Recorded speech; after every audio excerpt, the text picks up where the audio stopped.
there's saxophonists, and then there's Stan Getz.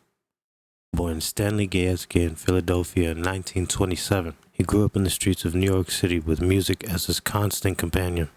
By the time he was a teenager, his talent was undeniable. At 16, he was playing with the big bands of Jack Teagarden, Stan Kenton, and Jimmy Dorsey, learning, absorbing, and shaping the voice that would one day become one of the most recognizable in jazz. Getz wasn't a showman, in the flashy sense at least. His gift was subtler, more intimate. His tone was like velvet over candlelight, warm, lyrical, unhurried.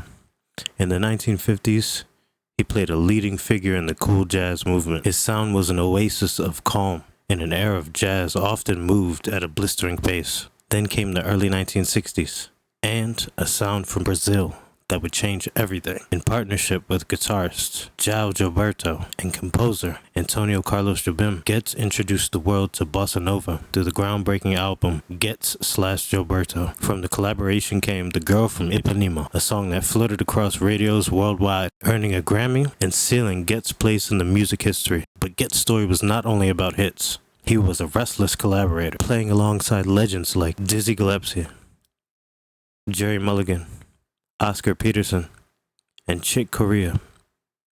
Each partnership revealed a different shade of his artistry, whether it was the tight swing of bebop or the soft sway of Latin jazz.